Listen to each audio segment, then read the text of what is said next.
pagi semuanya. Pertama-tama marilah kita panjatkan puji dan syukur kepada Allah Subhanahu wa Ta'ala karena telah memberikan rahmat, kesehatan, dan keselamatan sehingga kita dapat dipertemukan kembali dalam Zoom meeting ini. Lalu saya ucapkan banyak terima kasih kepada Ibu Surya Bintarti SEMM selaku dosen pengampu pada mata kuliah Manajemen Perubahan yang telah memberikan tugas ini kepada kami sehingga dapat menambah wawasan kami semua. Dan saya ucapkan terima kasih kepada teman-teman sekalian yang telah hadir dalam pertemuan Zoom meeting ini. Adapun topik yang akan kita bahas pada pertemuan kali ini yaitu mengenai mengelola perubahan. Kami dari kelompok 11 yang beranggotakan 3 orang yang terdiri dari Melani Indah Safitri dengan NIM 1120100079. Yang kedua Dewi Naramanik dengan NIM 1120100216. Dan yang ketiga Muhammad Husin Wijaya dengan NIM 1120100282. Mengelola perubahan. Perubahan organisasi merupakan modifikasi substantif pada beberapa bagian organisasi. Oleh karena itu, perubahan dapat melibatkan hampir semua aspek dari suatu organisasi seperti jadwal pekerjaan, dasar untuk departementalisasi, rentang manajemen, mesin-mesin, rancangan organisasi, orang-orang di dalam organisasi itu sendiri, dan lain sebagainya. Setiap perubahan yang terjadi dalam organisasi memiliki dampak besar bagi organisasi itu sendiri. Dan tentunya perubahan itu diharapkan mampu memberikan dampak positif yang membuat organisasi bisa berjalan secara efektif dan efisien. 1. Dorongan untuk berubah. Adanya permasalahan yang terjadi dalam suatu organisasi menuntut sebuah perusahaan untuk berubah agar kegagalan yang dihadapi dapat diantisipasi. Dorongan untuk berubah dipengaruhi oleh 2 faktor, yaitu faktor eksternal organisasi dan faktor internal organisasi. A. Dorongan eksternal. Dorongan eksternal adalah dorongan untuk berubah yang berasal dari lingkungan umum menjadi pertukaran mata uang, tingkat bunga internasional, inflasi, pesaing, pemasok, dan peraturan pemerintah. B. Dorongan internal. Dorongan internal adalah dorongan untuk berubah yang berasal dari dalam organisasi itu sendiri, misalnya dari tenaga kerja. 2. Perubahan terencana versus perubahan reaktif. Perubahan terencana adalah perubahan yang dirancang secara berurutan dan tepat waktu sebagai antisipasi dari peristiwa di masa yang akan mendatang. Perubahan reaktif adalah perubahan atau respon terhadap peristiwa. Ketika muncul perubahan reaktif dilakukan dengan cepat sehingga potensi untuk perubahan yang disusun dan dilaksanakan bisa mengakibatkan kebobrokan organisasi meningkat. Itu disebabkan perusahaan terencana lebih dominan dalam proses perubahan daripada perubahan reaktif. B. Mengelola perubahan dalam organisasi. Perubahan organisasi merupakan suatu fenomena yang kompleks sehingga seorang manajer tidak bisa melakukan suatu perubahan terencana secara langsung. Namun perlu perubahan secara sistematis dan logis agar memiliki suatu kesempatan realistik untuk berhasil. Untuk mengimplementasikan perencanaan untuk perubahan, manajer perlu memahami langkah-langkah yang efektif dan bagaimana mengatasi penolakan karyawan terhadap perubahan-perubahan yang efektif dan bagaimana mengatasi penolakan karyawan terhadap perubahan.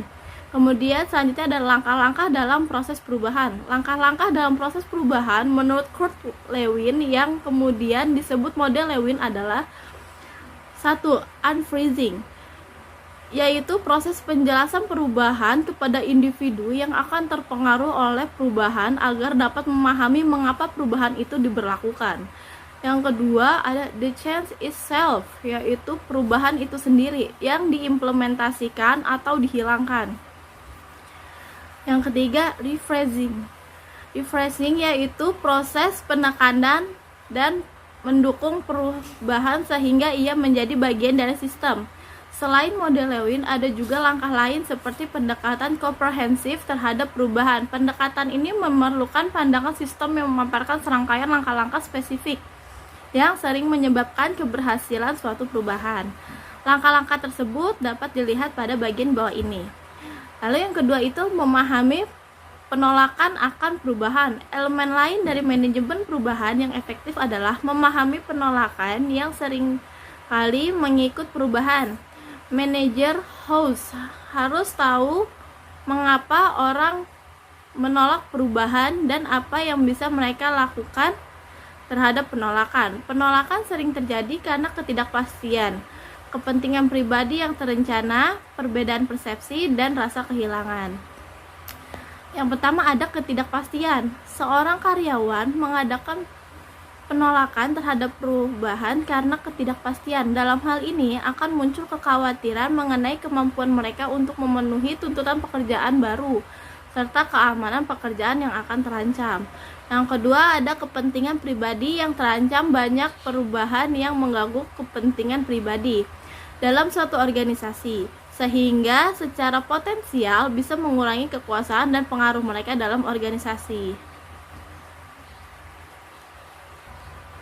Yang ketiga, perbedaan persepsi. Persepsi yang berbeda mengakibatkan seseorang bisa menolak perubahan, bahkan tidak jarang perbedaan persepsi ini mengakibatkan kerjasama antara manajer dan karyawan bisa kompleks.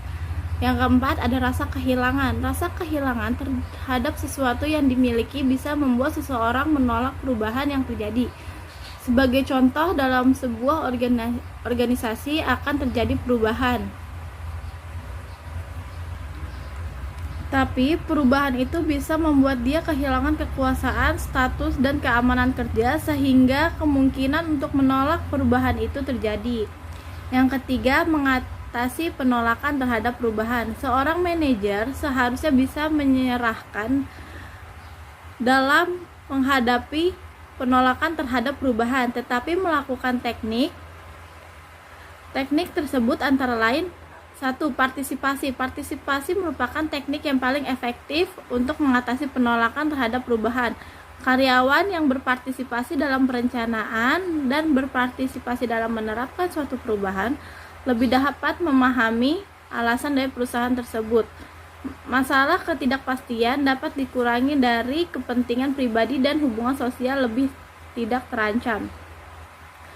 Yang kedua, pendidikan dan komunikasi. Mendidik karyawan mengenai kebutuhan akan perubahan dan hasil yang diharapkan dari suatu perubahan yang tertunda seharusnya mengurangi penolakan mereka.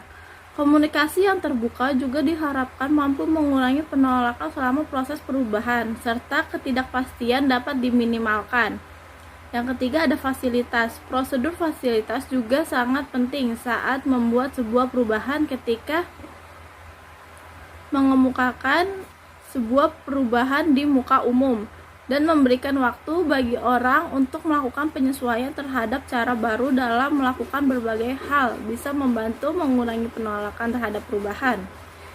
Yang keempat, ada analisis bidang kekuatan. Walaupun analisis bidang kekuatan mungkin terdengar seperti sesuatu yang berasal dari sebuah film Star Trek, namun analisis ini juga dapat membantu mengatasi penolakan terhadap perubahan.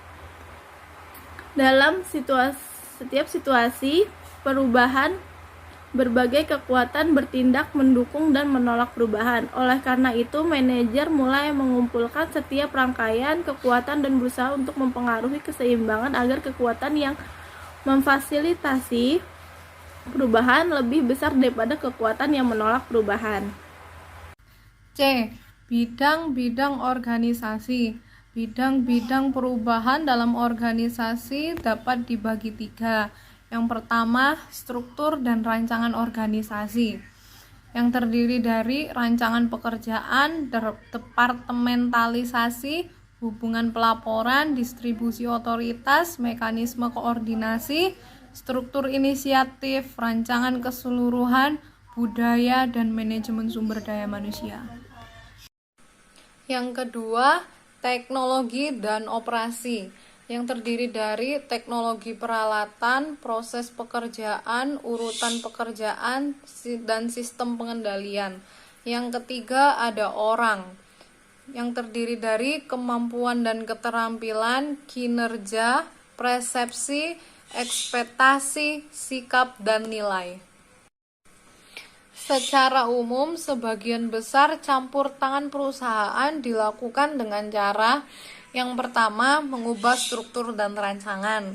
Yang kedua, mengubah teknologi dan operasi. Yang ketiga, mengubah orang. Yang keempat, merekayasa ulang dalam organisasi. D. Pengembangan organisasi. 1. Asumsi pengembangan organisasi. Pengembangan organisasi atau organization development adalah suatu usaha terencana yang berskala organisasi yang dikelola dari puncak dan dimaksudkan untuk meningkatkan efektivitas dan kesehatan organisasi melalui referensi yang terencana dalam proses organisasi yang menggunakan pengetahuan perilaku. Teori dan praktek dari pengembangan organisasi didasarkan pada beberapa asumsi, yaitu A. Karyawan memiliki keinginan untuk tumbuh dan berkembang. B. Karyawan memiliki kebutuhan yang kuat dan diterima orang lain. C. Keseluruhan organisasi dan rancangannya akan mempengaruhi perilaku individu dan kelompok dalam organisasi, sehingga perlu untuk mengetahui keuntungan dan keterampilan karyawan serta menghilangkan aspek-aspek dari organisasi yang menghambat pertumbuhan karyawan, pengembangan, dan penerimaan kelompok. 2. Teknik-teknik pengembangan organisasi. A. Aktivitas diagnostik. B. Membangun tim. C. Timbal balik survei. D. Pendidikan. E. Aktivitas antar kelompok. F. Penyelesaian melalui pihak ketiga. G. Aktivitas non-struktural. H. Konsultan proses. I. Perencanaan hidup dan karir, bimbingan dan konseling. J. Perencanaan dan penetapan tujuan. Dan yang terakhir, yang ketiga ada efektivitas dari organisasi, yaitu pengembangan organisasi merupakan suatu bentuk penting dari perubahan organisasi yang berfokus pada isu proses efektivitas dari pengembangan organisasi yang bisa disebabkan oleh intervensi maupun perubahan kondisi ekonomi ataupun faktor lainnya. E. Inovasi organisasional. Inovasi atau dalam bahasa Inggris disebut innovation adalah usaha untuk mengelola dari suatu organisasi untuk mengembangkan produk atau jasa baru atau kegunaan baru dari produk atau jasa yang ada. Proses inovasi. Ada 6 proses inovasi. Yang pertama, pengembangan inovasi. Yang kedua, aplikasi inovasi. Yang ketiga, peluncuran inovasi. Yang keempat, pertumbuhan aplikasi. Yang kelima, kematangan inovasi. Dan yang keenam ada penurunan inovasi. Bentuk inovasi. 1. Inovasi radikal versus inovasi bertahap. Inovasi radikal atau dalam bahasa Inggris radical innovation adalah produk, jasa, atau teknologi yang dikembangkan oleh organisasi yang sepenuhnya menggantikan suatu produk atau jasa atau teknologi yang ada dalam suatu industri. Yang kedua adalah inoval teknikal versus inovasi manajerial. Inoval teknikal atau technical innovation adalah perubahan dalam penampilan fisik atau kinerja dari suatu produk atau jasa atau proses fisik di mana suatu produk atau jasa dibuat. Inovasi manajerial adalah perubahan dalam proses manajemen di mana produk dan jasa disusun, dibangun, dan diberikan kepada konsumen. Yang ketiga, inovasi produk versus inovasi proses. Inovasi produk atau produk innovation adalah perubahan dalam karakteristik atau kinerja dari produk atau jasa yang ada atau penciptaan dari produk atau jasa yang sama sekali baru. Inovasi proses atau proses innovation adalah perubahan dalam cara produksi dan jasa dibuat, diciptakan, dan didistribusikan. Inovasi secara langsung mempengaruhi manufaktur. Ketika proses inovasi bergerak dari pengembangan menuju penurunan, pengembalian ekonomi dan inovasi produk secara berangsur menurun. Sedangkan pengembalian ekonomi dari inovasi proses meningkat selama proses yang sama itu. Kegagalan untuk berinovasi. Untuk tetap kompetitif dalam perkembangan ekonomi saat ini, maka organisasi harus inovatif. Akan tetapi, terkadang organisasi gagal dalam berinovasi karena dipengaruhi oleh 3 faktor, yaitu yang pertama, kurangnya sumber daya. Kurangnya sumber daya dalam sebuah perusahaan atau organisasi menyebabkan organisasi itu tidak berinovasi, baik keterbatasan sumber daya manusia maupun keterbatasan sumber daya alam.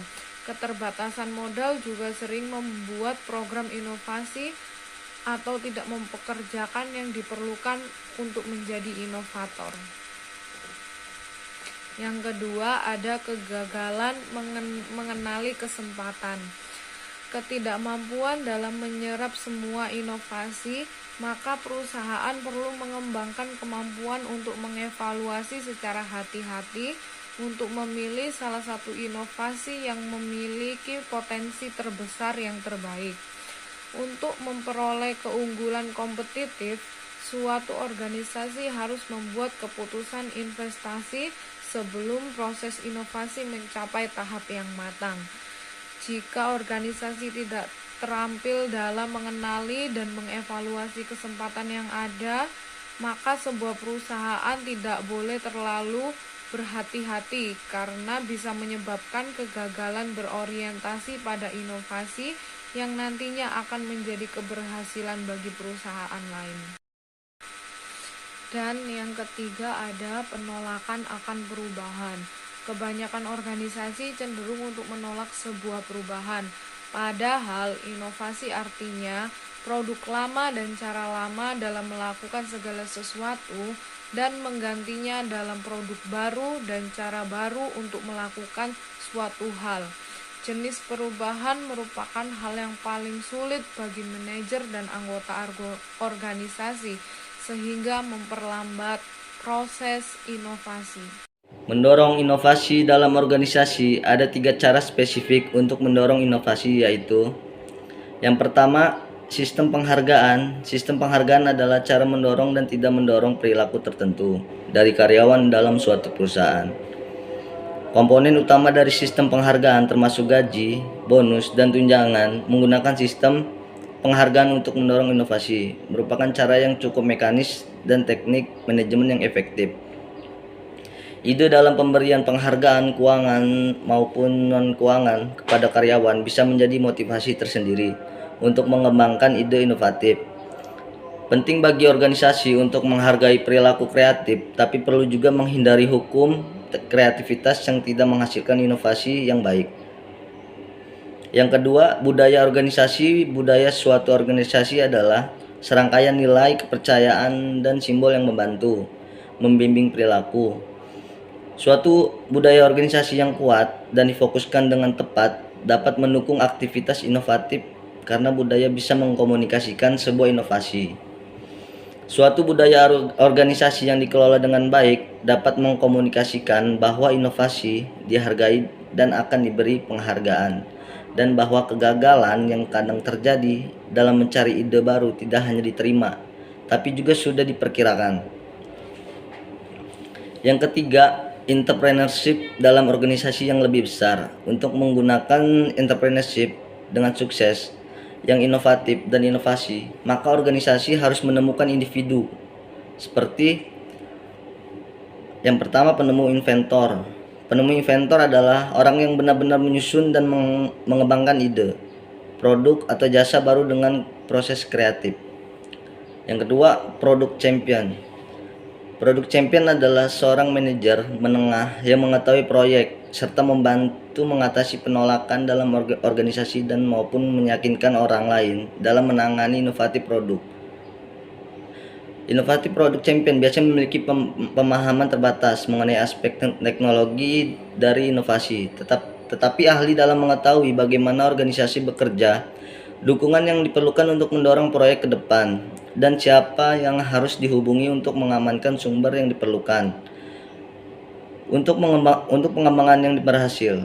Yang ketiga, sponsor adalah manajer tingkat puncak yang menyetujui mendukung suatu proyek. Orang ini mungkin berjuang untuk mendapatkan anggaran yang diperlukan untuk mengembangkan suatu ide, mengatasi argumen yang menentang proyek, dan menggunakan politik organisasi untuk memastikan kelangsungan proyek. Dengan seorang sponsor, ide penemu memiliki kesempatan yang lebih baik untuk dikembangkan. Demikian presentasi yang bisa kami sampaikan. Sebelumnya kami mohon maaf yang sebesar-besarnya kepada teman-teman sekalian apabila di dalam penyampaian tadi mungkin ada kesalahan kata maupun perbuatan. Wassalamualaikum warahmatullahi wabarakatuh.